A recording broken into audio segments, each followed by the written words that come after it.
Hey everybody, welcome to Drive Thru Review 242. Today we're going to talk about Caverna the Cave Farmers. This is a new release from Lookup Games and Mayfair Games over here in the United States. Basically it's Agricola 2.0. I'm sure you've heard a lot about the game already. It is pretty much exactly like Agricola. There are some very meaningful changes to the basic game. It does have a sort of a different theme with these dwarves, which are farming caves, if that's even possible. But it's an excellent game. I'll just tell you right up front, it's excellent. I actually have already gotten rid of Agricola, maybe prematurely. I'll talk a little bit about that in the review portion. But first, let's take a look at the game. I'm not going to go into huge detail because it is pretty much like Agricola. I'll kind of highlight more of the differences and things and give you kind of a more general overview than a real, detailed overview. So let's take a look at it and I'll come back and tell you more what I think. Okay, just a quick component note before I get started here. You can see here the size of Le Havre, which is basically the same size as Agricola, I believe. And it's basically the same width and everything as Caverna, but the overall thickness of this box is a lot bigger than that. Now, this box is going to cost you quite a bit more money, but you can see here all of the tons of components in here. And we have really nice wooden tokens for all the different resources and things. It's got all the different animeeples. Here we go, some cows there. You can see the, this is really cool. It's not just going to be wooden discs like you would have gotten in Agricola. In Agricola, you had to get, the extra animeeples and things. Here you can see the weapons and things. So this box is just full of stuff. You have tons of these things. Now this does play 1 to 7 players. I haven't played with 7. I played it with 1. It was worked fine. I actually prefer Agricola with 1 because of the cards. There are no cards that you draft and play in occupations and improvements here. It's a little bit more puzzly because of that for the single player, which I get sick of that. I think I played Le Havre and Hort Labora and Agricola and this all solo. Definitely Agricola by far is going to be the better solo experience for these. So let me go ahead and try to set all this up and try to keep it all in the camera and then go over some of the gameplay. So what I'll do is I'll go over sort of each sort of board in the game, talk about them individually, and the first thing that we're going to talk about here are the individual player boards. Now you can see this is kind of like Agricola. You have some areas for farming, you have sort of a house area, and this is distinctly divided into 2 areas. You've got your cave, and then you've got your forest here, which you're going to excavate and then farm in. So here you've got your initial dwelling spot for the 2 dwarves. This will hold 2 dwarves, and you've got 1 little excavated cave here. And unlike Agricola, you're going to have to actually do something to the land, to the environment here to actually lay things out. So you may take some actions here to basically lay these fields out and get them ready. So you're going to excavate the forest area, and then you're going to place these. So instead of doing like 1 square at a time, you're going to have these tokens here to sort of organize and figure out where you're going to want to plant fields and where you're going to, put stables and fences for your animals. In a similar manner, you're going to have to excavate the cave here, and you can see you've got these tiles here where you've got empty open spaces, and then these little spots here where mines will go. So maybe if I could do this action here, and then we'll maybe do this here like that, and then so you're going to start to excavate your cave, and in here you can place different buildings and things. So you've got 3 different types of furnishings that you're going to be able to place in these open areas like so. Now in these little cross areas here, you're going to place mines. There's 2 different types of mines in the game. You have these ore mines and these ruby mines. Now to place a mine, you need to have 2 contiguous cross-haired spots. So you can't do it like this. You got to do it like this here. So you put that, that'll be worth 3 points at the end of the game. This will also kind of give you a little added bonus on some of the worker placement stats. And here we have a ruby mine, which you can place on that one there. It's kind of a deep ruby mine, or you could even place it, just on one of these other crosshair spots. So you're going to be kind of excavating these, adding mines and things, which will help you in the game, as well as getting these different buildings out or furnishings. Now you have your basic dwellings here.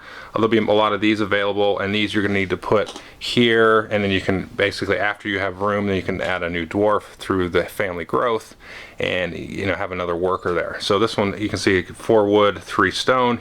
You get 3 points for it at the end of the game. There's a few of these here. Then you have a simple dwelling. It's a little bit cheaper to build, but doesn't give you any points. And then you've got other different, this is just an example, there's many more of these. You've got a mixed dwelling here. So this is room for a dwarf and a pair of animals, and your starting building here has a room for a pair of animals. Some of these will have like rooms for 2 dwarves and different things like that. These are sort of like your, I guess you call them your occupations in the game. These have different, there's a ton of these. I'm just going to show you a few of these here. Guest room, and then this basically gives you changes sort of the abilities on the cards where you'd be doing the worker placement, which is pretty cool. Breeding cave, you know, so you can get this, when you build this, it'll give you some extra food for different things. And then you've got this one here, it changes so when you may furnish these crosshairs, because normally, again, mines go in there and the crosshairs require mines, but now you can actually put furnishings in, which are all of these buildings. You get some of these that will reduce the feeding costs, you know, based on the number of donkeys you have. There's just a ton of these. So these are kind of little different special abilities that you can get, try to get them early and things. And then you have the yellow ones, which are a mixture of parlors and storage. And these are kind of end game bonuses, or, you know, things you'll use towards the end of the game. You get 1 point per cow here, an additional point per cow. And let's see, weaving parlor, you get a point per 2 sheep, and then you can take some actions there. Treasure chamber here, you can get 1 point per a ruby, and you normally get a point anyway, so basically it makes them worth 2. Different things like that, you know, 2 points per each yellow building, 3 points per equipped dwarf, which we'll talk about in a minute. So you're going to excavate your cave and get these out here and start putting them there and giving you, you know, different abilities and ways to score points. Now, out here, you're going to basically be plowing fields. You've got your vegetables here. You've got your grain and stuff here, and so you're going to basically grow those like you normally do. And the fencing is a little bit different, so you need to have the cleared space first, and then you'll place a fence down like that. So that'll be worth 4 points. You can start to put animals in there. You could also do, you know, little ones like this. Now, one thing to note, as you cover up some of these different spots here on the board, you get extra food. This is the only way that you get the pigs in the game, is by covering up these spots, and then you get a pig as soon as you cover it up. So you really have a little bit more going on with the player board in this game than you do in Agricola. Yeah, you got your farms, your plowing fields, you're getting animals, but your cave itself has a lot more room and things like that. So instead of the house kind of sharing space with the farm, they've just divided it up and designated kind of 2 games, if you will. So you can kind of focus on farming, or at least focus more on farming, or you could focus more on, you know, the caving and, you know, getting some mines and things going like that, getting a lot of these bonus points and things. So you do have to kind of strike a balance, I think, but there you can kind of definitely shift focus. Like one of the games I played, I just did farming, got all that kind of set up and running, and then I kind of shifted and then, you know, went focused more on what was happening in the cave. So I really enjoy this aspect of it.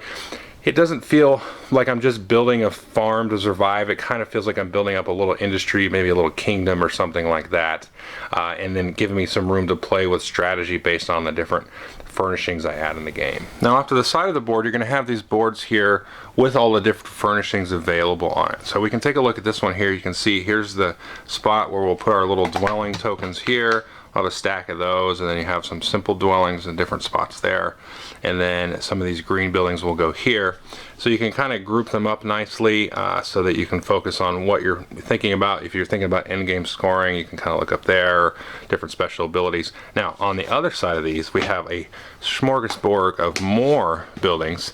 And the rules kind of allude to this, but I would say you could probably get away with, you know, if you're playing with just a few players, you can just play with the other side and just be good. Now, this is sort of more the advanced game. I say as you add more players, this is going to give you more options. So you can kind of play with this how you want, I think. So if you want to play this, like if you could do a 2-player game with all of these available, and it'll give people more options so that, you know, if somebody takes the broom chamber or the a beer parlor, for example, then, you know, it's not like you've totally reduced the amount of options available for everybody else. So it's kind of, if you want to play a tighter or a looser game, you can kind of use this board depending on that.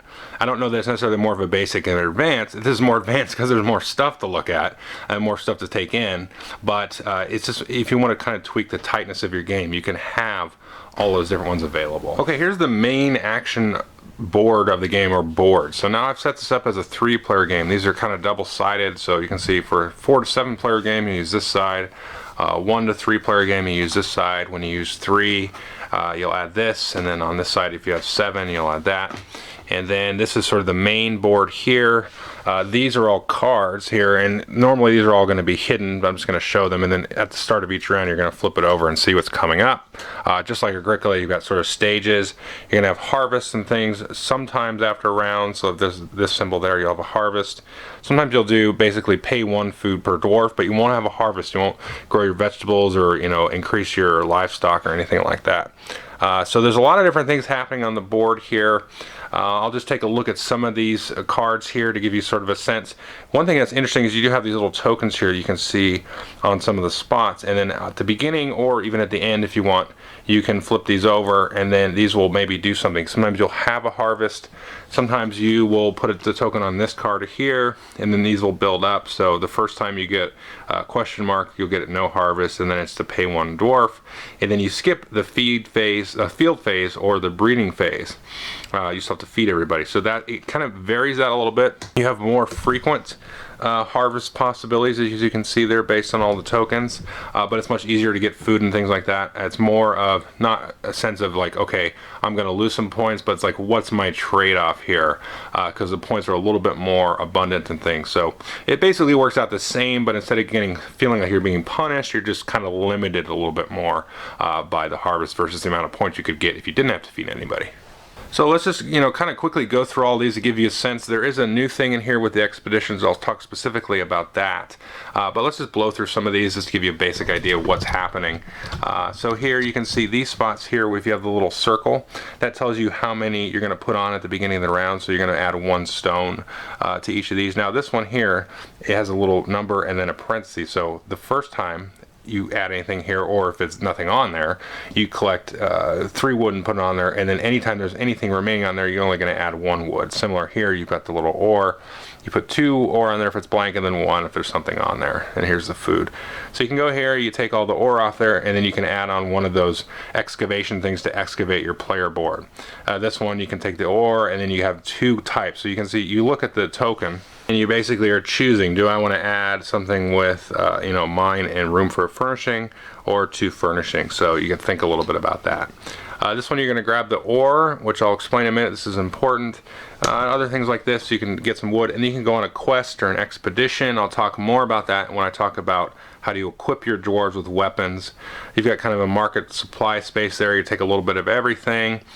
This one you get all the ore there, and you can see here on the thing, if you have an ore mine, or for each ore mine, you're going to get an extra 2. So it's good to build those mines, because when you go to spots like this spot here, as well as the ruby mine, then you're going to get the rubies that are on there, but you're going to get another one if you have at least 1 ruby mine on there. So that's kind of an interesting way.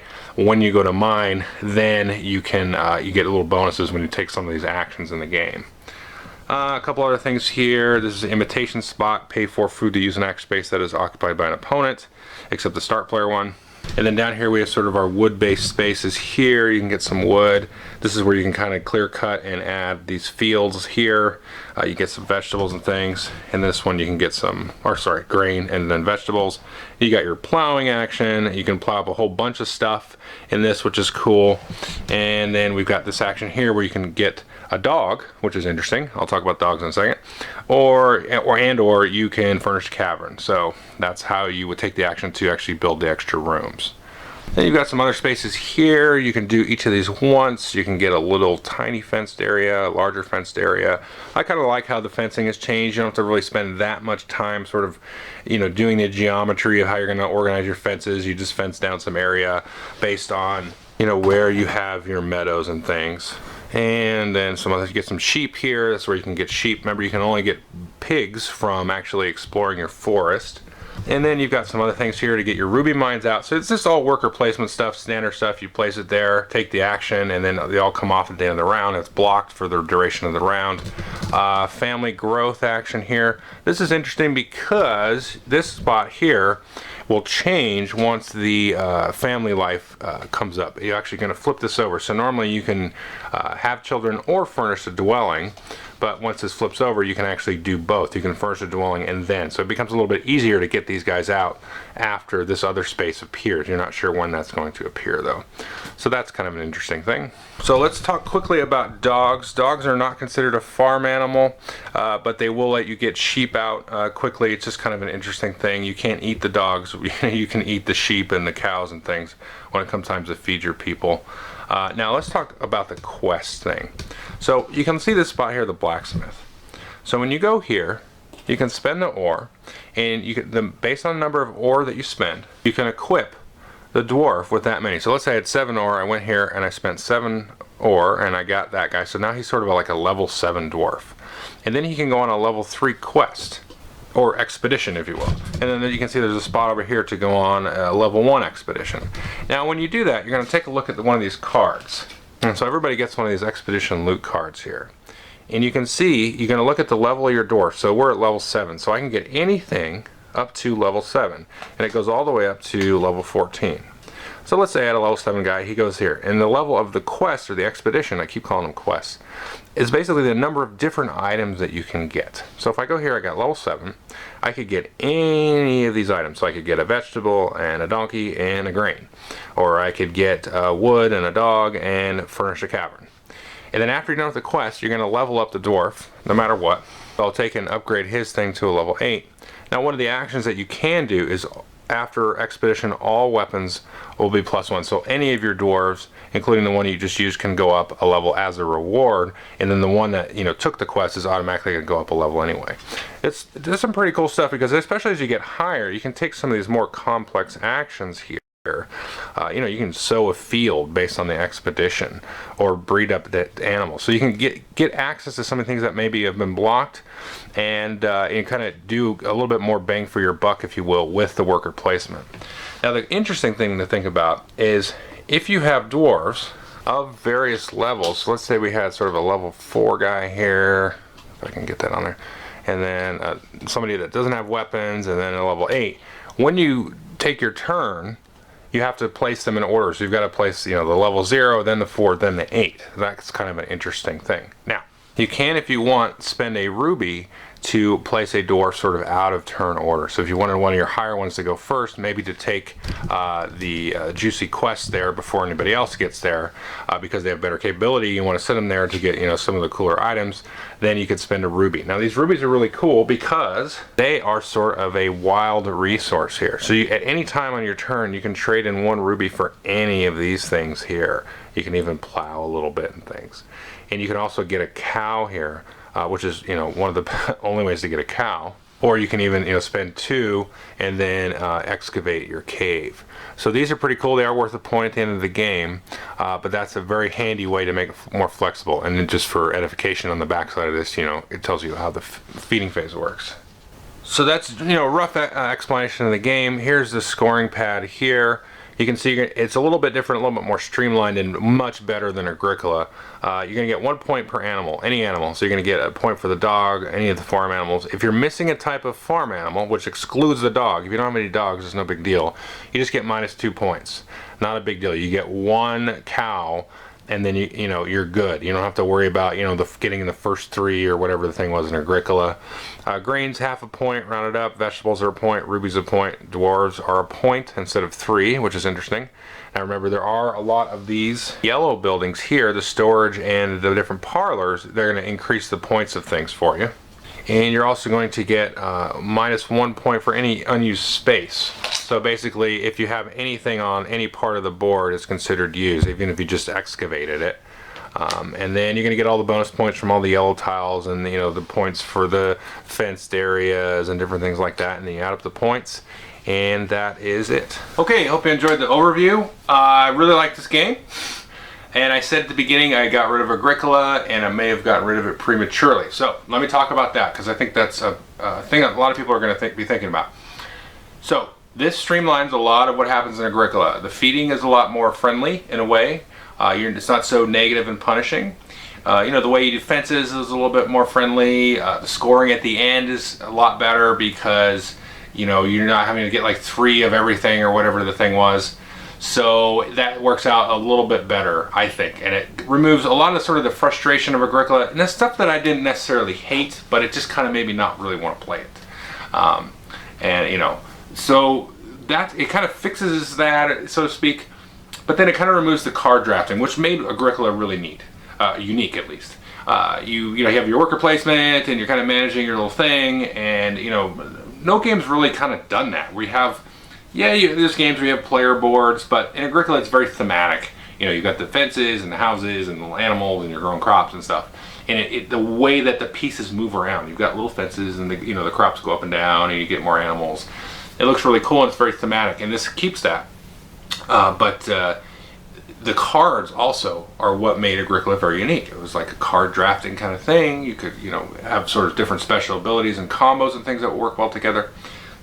Now this has removed that, and it made it slightly more puzzly in a way, but it's almost not really true because, in Agricola you had a puzzle, just everybody had a different puzzle.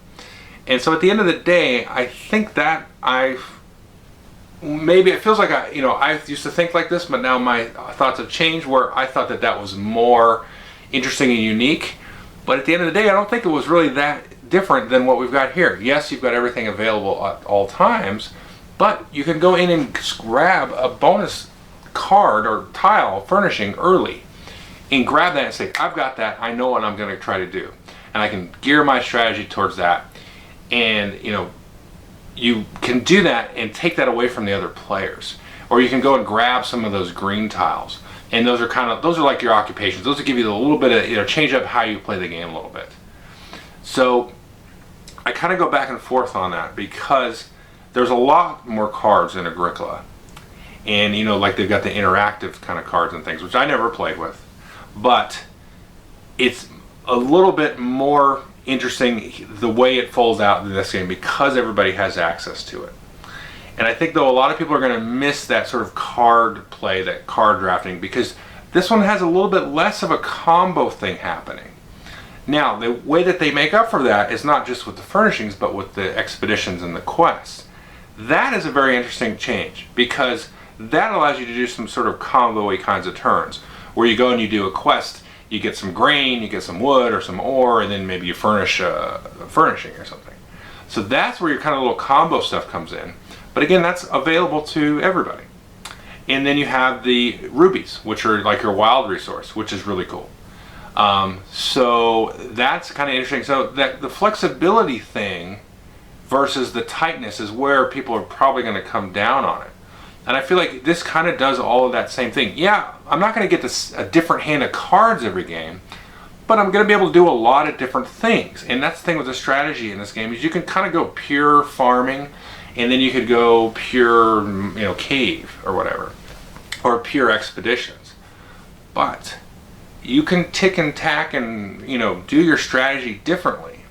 But I don't want to call it tactical because I don't think that's right. Tactical to me has a connotation of, I was thwarted, so now I've got to do this thing to make up for it. It's not as great as my strategy. I wasn't able to plan a long-term strategy. This one, I think you can actually change your strategy midway through the game. And I don't think you can say that about very many games, and I can't think of one off the top of my head that I can actually say that. I can actually take a strategy, do farming for the first half of the game, and then totally switch and do expeditions and have all my guys maxed out. Or not maxed out, I'm exaggerating, but you can get them close to maxed out. So that's cool. I mean, you can do a different thing. Or you cannot. You can just do, one thing the whole game if you want and still do pretty well.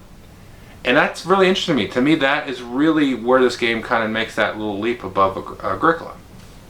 Now, I do think with one expansion, this will completely replace Agricola. Now, for me, it's replaced it with the base game.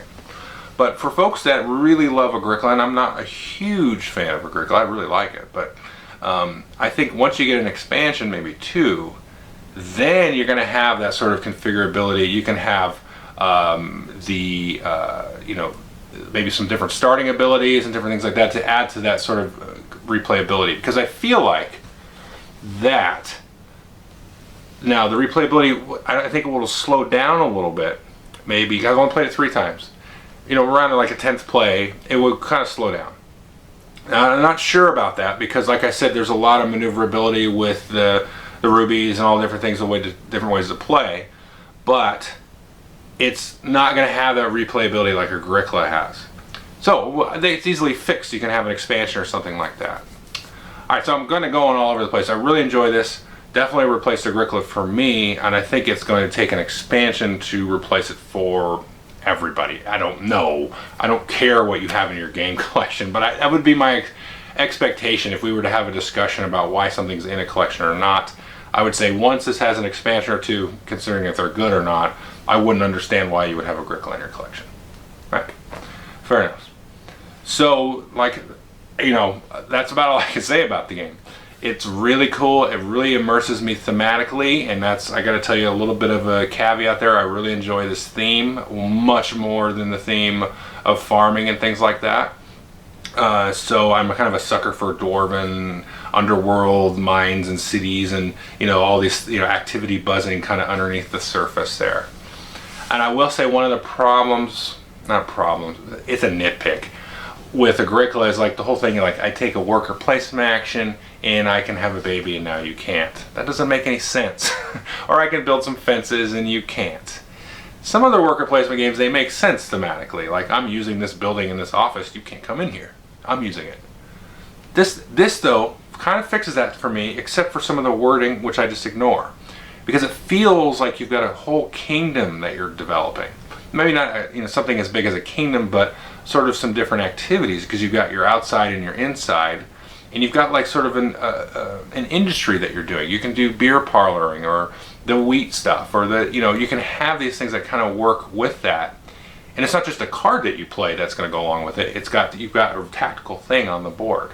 So each of those discs, yes, the game says they're like, you know, kind of a mama and a pop dwarf with some kids, but to me they're groups. You know, you send a group out with a level 8 weapon, it's like, you know, you've got a better group of people going on these quests or these expeditions. So the thematic breakdown, the very minor thematic breakdown I had with Agricola is fixed here. So that's why I got rid of Agricola. Thematic reasons. A little bit less frustrating, more fun to play, a little bit more different and interesting ways that you can grab those furnishings and things, and the different expeditions, and ways that instead of just kind of arbitrarily giving you variability with the different hands of cards, it's going to come out through the people you play with and the different games and the strategies that people take, because you've got the different combos available with everything. All right, I think I've rambled a while. So I would definitely recommend this. If you've not played Agricola or this one, I would say I would get this one. It's a little bit easier to digest because you don't have the cards.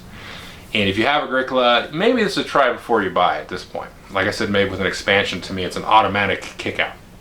But I don't know that that's the case yet. For me, definitely I got rid of it because, like I said, it's kind of a sucker for the theme too. And I like more of the positive reinforcement versus the negative. All right, done. Thanks. Bye.